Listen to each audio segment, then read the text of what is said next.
Bismillahirrahmanirrahim. Assalamualaikum warahmatullahi wabarakatuh. Alhamdulillahirabbil alamin. Assalatu wassalamu ala Rasulillah. Segala puji kehadirat Allah Subhanahu wa taala, Tuhan semesta alam serta pencipta langit dan bumi. Dan juga sholawat untuk Nabi besar Muhammad sallallahu alaihi wasallam sebagai bentuk cinta dan penghormatan kita kepada beliau. Sekarang mari kita akan membahas mengenai poin tentang kisah Abu Rughal dalam sejarah kaum Tsamud. Jadi Abu Rughal itu adalah seorang yang dikenal dalam sejarah Islam dan dikaitkan dengan peristiwa pembinasaan kaum Tsamud.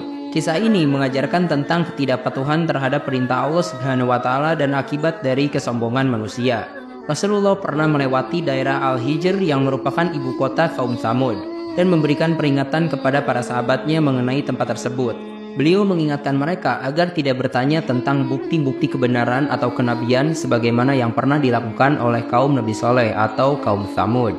Dikisahkan bahwa unta betina milik Nabi Soleh menjadi tanda mukjizat Allah bagi kaum Tsamud. Unta ini memiliki jadwal minum air 1 hari, sementara di hari berikutnya mereka tetap minum susunya. Namun kaum Tsamud melanggar perintah Allah dan menyembelih unta betina tersebut. Akibatnya mereka ditimpa suara guntur yang sangat keras dari langit yang membinasakan semua orang di bawah langit kecuali 1 orang, yakni Abu Rughal. Nah, Abu Rughal itu selamat dari azab karena berada di tanah haram, sebuah tempat yang diberkahi dan dilindungi. Namun setelah keluar dari tanah haram, dia pun tertimpa azab yang sama dengan kaumnya dan akhirnya meninggal. Abu Rughal dimakamkan di luar tanah haram. Imam Ahmad meriwayatkan hadis dari Jabir bin Abdullah yang menjelaskan bahwa ketika Rasulullah melewati kuburan Abu Rughal, beliau bertanya kepada para sahabatnya, apakah mereka mengetahui siapa yang berada di dalam kuburan tersebut? Setelah mereka menjawab bahwa hanya Allah dan Rasulnya yang lebih tahu, Rasulullah menjelaskan bahwa itu adalah kuburan Abu Rughal, seorang dari kaum Tsamud yang diselamatkan sementara oleh kemuliaan tanah haram, tetapi kemudian tertimpa azab saat keluar dari tanah haram. Bersama dengan jasadnya juga dikuburkan sebatang emas yang kemudian ditemukan oleh orang-orang yang singgah di makam tersebut. Hadis ini diriwayatkan oleh berbagai sumber, termasuk Abu Daud dari jalur Muhammad bin Ishaq yang dianggap sebagai hadis Hasan Aziz oleh para ulama hadis. Nah, di sini kita bisa mengambil pelajaran dari kisah Abu Rughal. Untuk yang pertama, ketidakpatuhan dan azab. Kisah ini mengingatkan tentang pentingnya ketaatan kepada perintah Allah dan bahwa pelanggaran akan membawa azab yang pedih. Yang kedua, kemuliaan tempat suci. Tanah haram dilihat sebagai tempat yang dilindungi dan diberkahi, yang memberikan keselamatan sementara kepada Abu Rughal. Yang ketiga, akhir yang tak terhindarkan. Meskipun Abu Rughal selamat sementara waktu, akhirnya ia tidak bisa menghindar dari takdir dan azab Allah. Kisah ini memperkuat pesan bahwa kebenaran dan ketidaktaatan memiliki konsekuensi yang nyata, dan manusia harus selalu ingat untuk berpegang teguh pada jalan yang benar. Sekarang mari kita lanjut ke poin selanjutnya yang membahas tentang kisah Nabi Soleh yang pindah ke tanah haram. Jadi di sini kita akan reminder lagi mengenai dakwah Nabi Soleh kepada kaumnya. Jadi Nabi Soleh adalah nabi yang diutus kepada kaum Tsamud.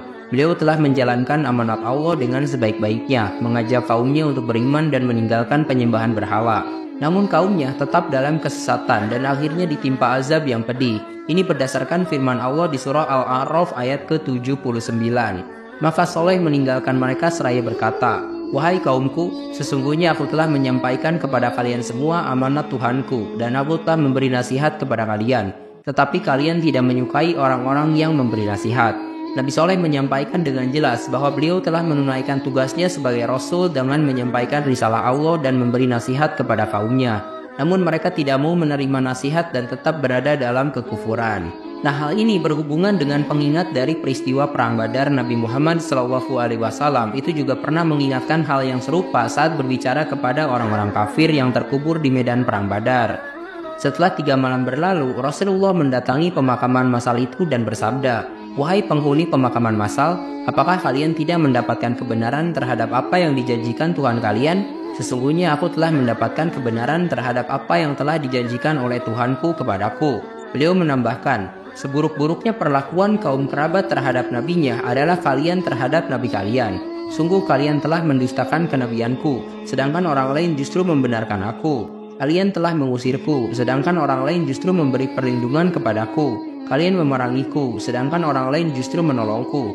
Umar bin Khattab bertanya kepada Rasul, wahai Rasulullah, engkau bicara dengan orang-orang yang sudah menjadi mayat. Nabi menjawab, Demi Tuhan yang menguasai jiwaku, pendengaran kalian tidak melebihi pendengaran mereka terhadap apa yang aku katakan itu. Hanya saja mereka tidak menjawab. Hadis riwayat Bukhari, Muslim, An-Nasai, dan juga Ahmad. Nah, sekarang kita akan masuk ke pembahasan mengenai Nabi Soleh pindah ke Tanah Haram. Jadi setelah peristiwa pembinasaan kaumnya, Nabi Soleh alaihissalam pindah ke Tanah Haram ke Mekah dan menetap di sana hingga wafatnya. Imam Ahmad meriwayatkannya. Ketika Nabi melewati lembah As-Safan saat beliau menunaikan ibadah haji, beliau bertanya, "Wahai Abu Bakar, lembah apa ini?" Abu Bakar menjawab, "Ini lembah As-Safan." Nabi lalu bersabda, Nabi Hud dan Soleh pernah melewati lembah ini dengan mengendarai unta mereka yang berwarna merah. Tali kekang unta mereka terbuat dari serabut. Kain yang menutupi kepala mereka adalah selendang atau sejenis sorban panjang. Adapun baju luar mereka adalah bulu dengan motif garis-garis hitam dan putih. Mereka membaca talbiyah menunaikan ibadah haji di Baitul Atiq atau Baitullah. Hadis riwayat Ahmad. Sanad hadis ini berpredikat hasan, menunjukkan bahwa Nabi Soleh dan Nabi Hud itu pernah menunaikan ibadah haji di Baitullah dengan penuh kesederhanaan dan ketakwaan. Jadi di sini ada 4 pelajaran dari kisah Nabi Soleh yang bisa kita pelajari. Yang pertama, kewajiban menyampaikan risalah. Nabi Soleh menunaikan tugasnya dengan penuh tanggung jawab meskipun kaumnya menolak. Pelajaran yang kedua, pentingnya menerima nasihat. Kaum Tsamud binasa karena menolak nasihat dan kebenaran. Pelajaran ketiga, kemuliaan Tanah Haram. Tempat ini memiliki berkah dan perlindungan khusus. Untuk pelajaran yang keempat, kesederhanaan dan ketakwaan. Nabi Soleh dan Nabi Hud menunjukkan contoh ketakwaan dan kesederhanaan dalam beribadah. Nah, sekarang kita akan masuk ke poin terakhir yang membahas tentang kisah Nabi Muhammad dan kaum Tsamud di lembah Al-Hijr. Jadi selama perang Tabuk, Rasulullah dan para sahabatnya melakukan perjalanan yang membawa mereka melewati berbagai tempat bersejarah, termasuk lembah Al-Hijr yang merupakan bekas pemukiman kaum Tsamud. Kisah ini mengandung banyak pelajaran penting yang diabadikan dalam berbagai hadis yang diriwayatkan oleh Imam Ahmad dan lainnya. Imam Ahmad meriwayatkan dari Ibnu Umar bahwa ketika Rasulullah dan para sahabatnya singgah di Tabuk, mereka menuruni lembah Al-Hijr, tempat kaum Tsamud pernah tinggal. Para sahabat mengambil air dari sumur-sumur yang pernah digunakan oleh kaum Tsamud. Rasulullah memerintahkan mereka untuk menimba air dan mengisi ke dalam bejana-bejana mereka. Namun beliau juga memperingatkan agar tidak memasuki wilayah tersebut karena takut akan ditimpa azab seperti yang menimpa kaum Tsamud. Rasulullah SAW pernah bersabda, "Sungguhnya aku takut kalian akan ditimpa musibah atau azab seperti musibah yang menimpa mereka atau kaum Tsamud. Oleh sebab itu, janganlah kalian memasuki wilayah mereka." Hadis riwayat Ahmad. Imam Ahmad juga meriwayatkan dari Abdullah bin Umar bahwa Rasulullah bersabda ketika beliau berada di Al-Hijr, "Janganlah kalian masuk ke wilayah orang-orang yang pernah ditimpa azab, melainkan kalian menangis. Janganlah memasukinya karena dikhawatirkan kalian akan ditimpa azab seperti azab yang pernah menimpa mereka." Hadis riwayat Ahmad. Dalam beberapa riwayat lainnya disebutkan bahwa ketika Rasulullah melewati bekas rumah mereka, beliau menutupi kepalanya dan mempercepat hewan tunggangannya yang dikendarainya. Beliau melarang para sahabatnya memasuki wilayah tersebut kecuali dengan menangis atau berpura-pura menangis karena takut akan ditimpa azab. Ketika para sahabat memasuki bekas rumah-rumah kaum Tsamud karena penasaran, Rasulullah segera memanggil mereka dan menegur mereka. Beliau bersabda, "Mengapa kalian memasuki tempat kaum yang dimurkai Allah?" Ketika mereka menjawab bahwa mereka penasaran dengan kondisi bekas tempat tinggal kaum Tsamud, Rasulullah bersabda bahwa hal yang lebih layak untuk mereka perhatikan adalah peringatan yang beliau berikan tentang apa yang terjadi sebelumnya dan apa yang akan terjadi setelahnya. Rasulullah menekankan pentingnya untuk tetap istiqomah dalam kebenaran dan kesolehan agar tidak ditimpa azab.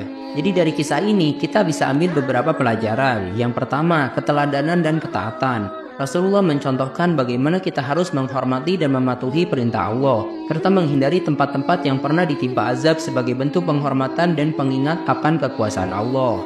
Pelajaran yang kedua, menghargai nasihat.